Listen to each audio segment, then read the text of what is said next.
Salut tout le monde, bienvenue à cette deuxième vidéo sur le jeu Dawn's Early Light publié par Compass Games en 2020. Dans cette vidéo, on va passer à travers la séquence de jeu.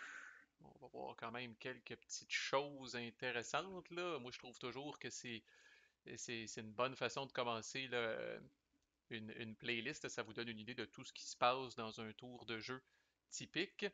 Alors, d'abord, on va parler des tours normaux, puis on va finir en parlant du tour de prélude, parce que le tour de prélude a toutes sortes de petites affaires puis de petites exceptions, là.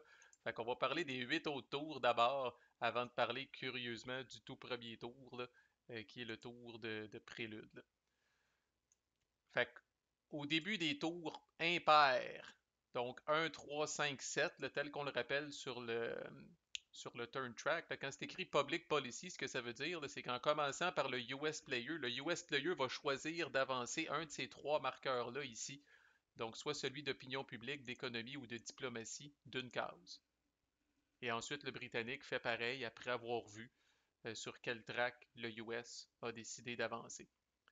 Puis on va voir, là, il y a tous des effets à ça, là, donc par exemple, si le Britannique avance ici, là, ça dit plus 2 squadrons, alors il viendrait là, automatiquement ajouter 2 squadrons de plus dans sa British Navy. Alors, quand l'effet est automatique, je pense que c'est le seul en fait que l'effet est automatique, là.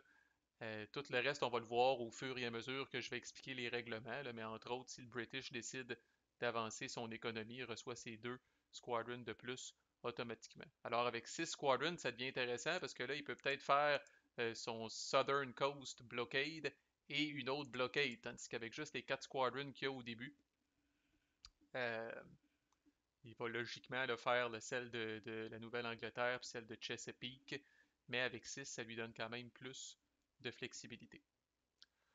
Alors ça, c'est écrit ici, alors on risque pas de l'oublier.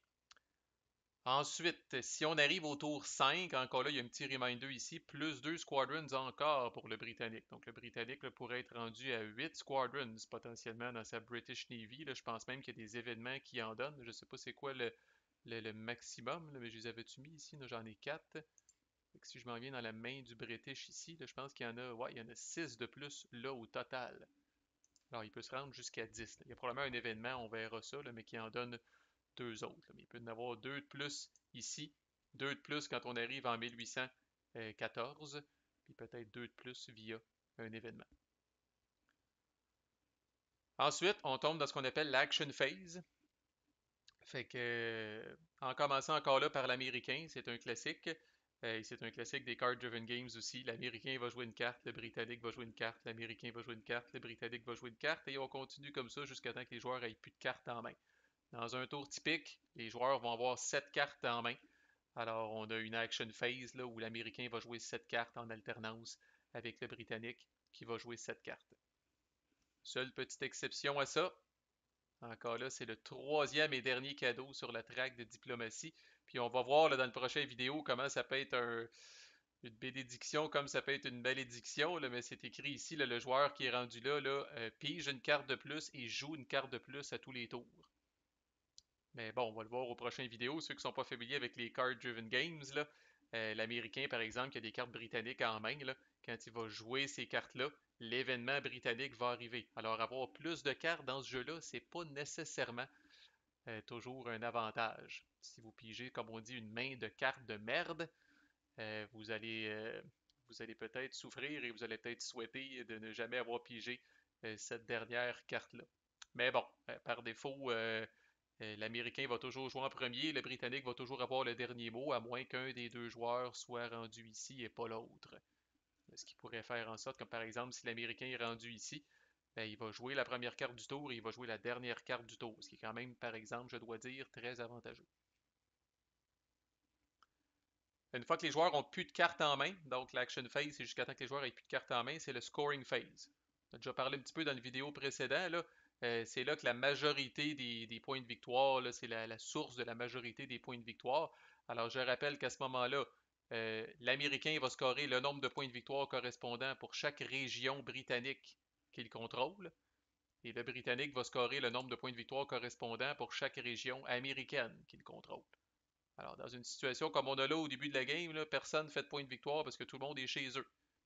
Si, par exemple, bon, l'Américain est ici, l'Américain est au maritime, ben, il fait un point de victoire.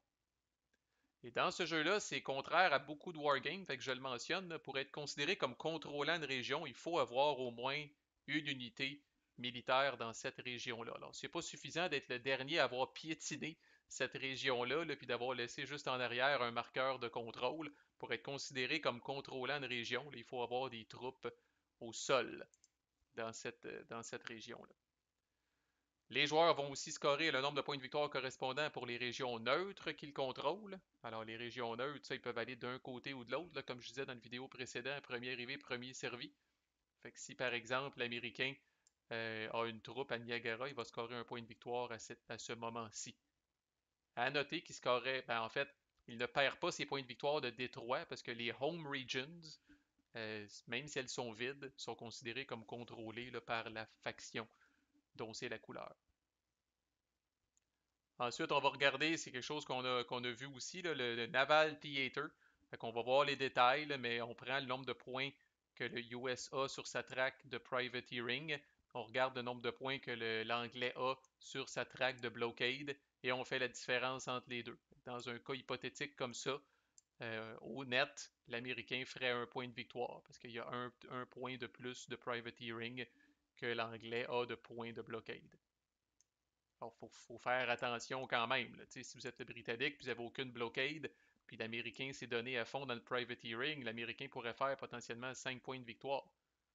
À l'inverse, si comme Américain, vous avez ignoré le privateering, puis que l'Anglais a fait ses 3 blockades, ben, l'Anglais score 5 points de victoire. Fait que généralement, il faut trouver le temps quelque part dans le tour là, pour essayer de keeper up avec son adversaire. Là. J'ai dit que je revenais périodiquement sur les petits cadeaux qui sont ici. Alors, si l'anglais est au niveau 1 de Public Opinion, il ajoute un point de victoire là, sur sa track de Active Blockade. Là. Fait qu'essentiellement, c'est comme si même ça valait 1, ça vaut 2, ça vaut 4 et ça vaut 6. Intéressant. Petit bonus intéressant. Et finalement, encore là, on revient ici. La track de diplomatie, les deux premiers cadeaux. Alors, score 1 VP à la fin de chaque tour versus score 2 VP à la fin de chaque tour. Donc, s'il y a un camp qui est ici, là, puis pas l'autre, encore là, on va faire la différence. Vous aurez compris qu'au final, un VP en vaut bien un autre. Là. Fait que, on fait la somme de tout ça, le différentiel de tout ça. Puis au final, là, si un camp est 4 VP de plus, une fois qu'on a totalisé toutes ces affaires-là, bon, on bouge son marqueur de points de victoire de 4.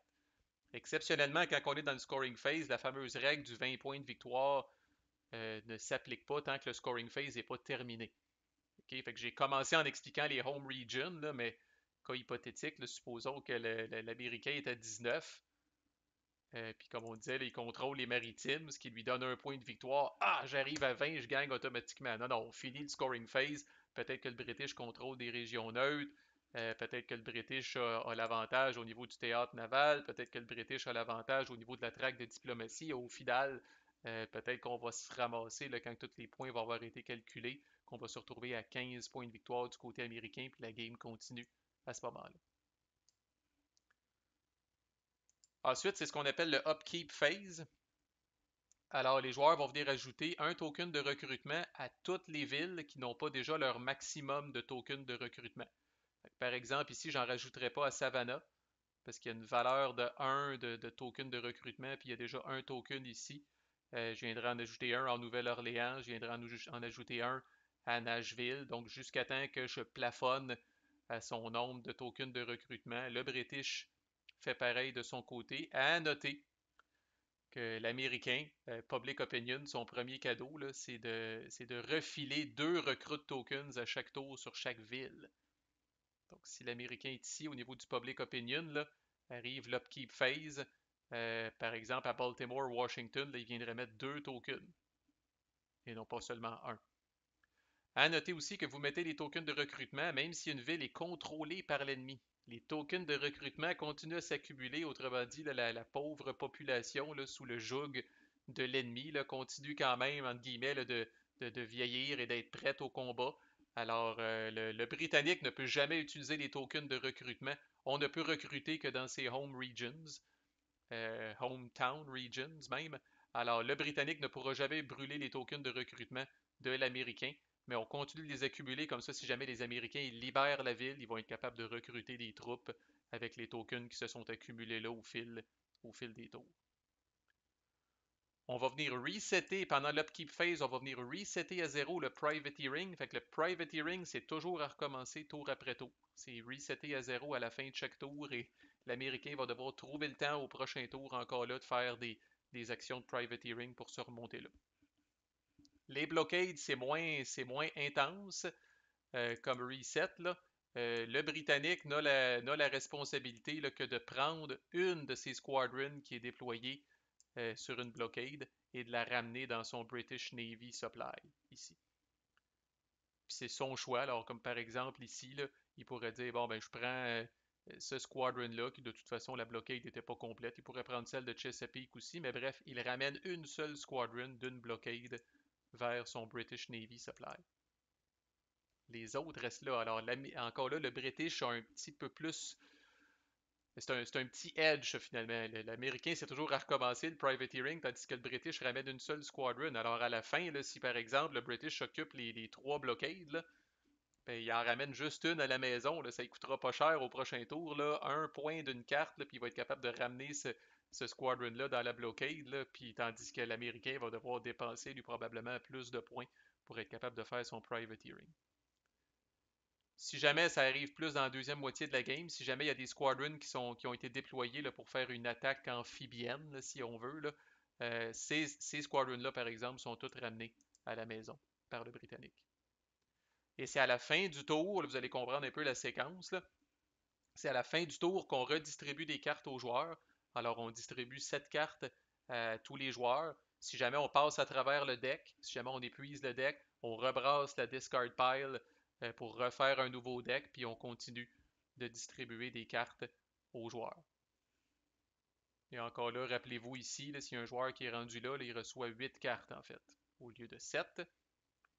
Et comme c'est écrit ici, donc dans le fond, à la fin du tour 4, juste avant de quand on se prépare pour le tour 5, là, on va venir ajouter, là, dans le fond, là, si je vous montre ça ici, là, il y a des cartes de prélude que j'ai déjà distribuées dans les mains des joueurs, là, mais il y a un deck de cartes 1812 puis un deck de cartes 1814. Alors évidemment, les cartes 1814 ne sont pas en jeu dès le début. On va jouer 4 tours avec les cartes de 1812 puis les cartes de prélude.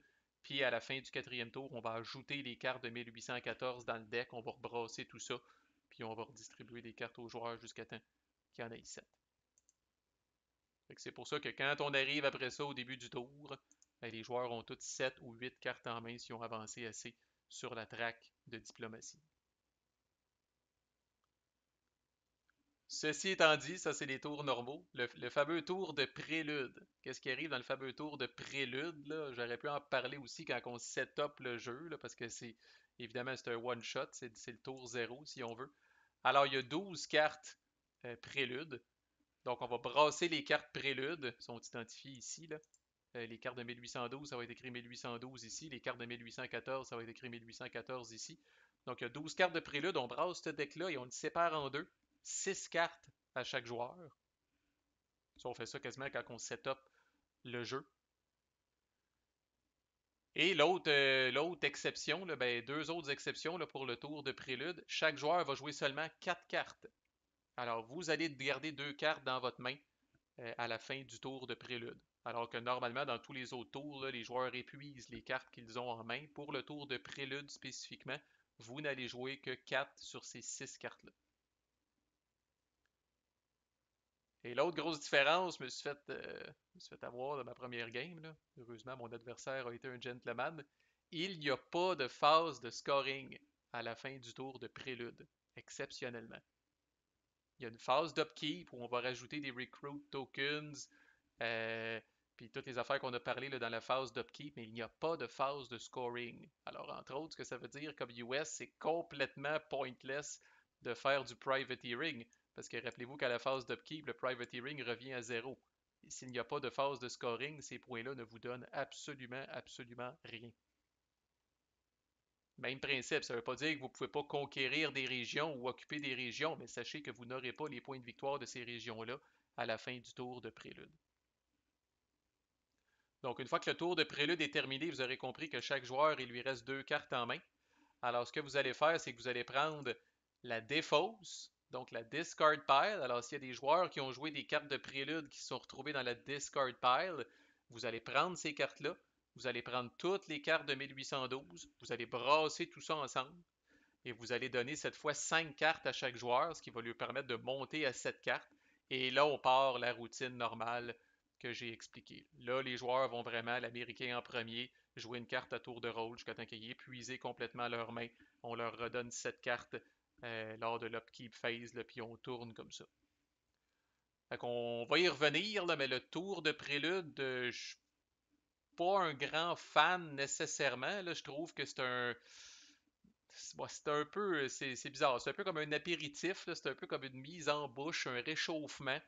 On a 12 cartes, là. C'est public, on les connaît à un moment donné, ces 12 cartes-là. Fait que dès qu'on voit nos 6 cartes, on sait quelles sont les 6 cartes que notre adversaire a en main. On en joue 4, on en garde 2. Après ça, la discard pile revient. Là, on reçoit des cartes vraiment all over the place parce que dans le deck de 1812, là, il doit y avoir 40 cartes plus la défausse de prélude. Là, ça devient vraiment, là, le jeu s'ouvre. Puis là, on peut avoir toutes sortes de mains là, qui ont de l'allure, qui n'ont pas d'allure. Puis après ça, la vraie game commence, je dirais, au tour 1. Vraiment, le prélude deck, là, familiarisez-vous avec avant votre première game. Là, c'est pas si compliqué que ça. Là. Essayez de regarder. Là. Il y a beaucoup de cartes aussi, on va le voir, là, qui viennent jouer là, sur les fameuses tracks. Là. Fait que plus un opinion publique, plus un d'économie. Fait qu'il y a beaucoup de cartes là, qui peuvent vous donner là, ce qu'on appelle une espèce de jump start sur ces cartes-là ici. Là. Sur ces tracks-là ici, en fait, je veux dire. Fait qu'on peut le voir comme ça, au début de la game, 12 cartes de prélude shufflées, splittées en deux, 6-6. L'Américain commence, joue une carte. Oh, on joue seulement 4 cartes, tout le monde garde 2 cartes. Après ça, on a fini, skip le scoring, on refill les recruit tokens dans l'upkeep phase comme on a fait. On reset le privateering si, comme moi, l'Américain a été assez con pour en faire. Bon, si le Britannique a mis des squadrons en blockade, encore là, peut-être en. Ce serait weird comme move, là, mais ce serait peut-être en prévision du prochain tour. Il est pogné pour en ramener une. Puis après ça, on prend la discard pile qu'on a eu là, dans ce très court tour-là. Avec les cartes de 1812, on brasse tout ça. On redonne 5 cartes à chaque joueur, puis là, on part. Et là, dès le tour 1, là, décision de public policy à faire pour les joueurs. On joue des cartes jusqu'à temps qu'on ait complètement épuisé. Et là, le scoring commence à la fin de chaque tour pendant 8 tours.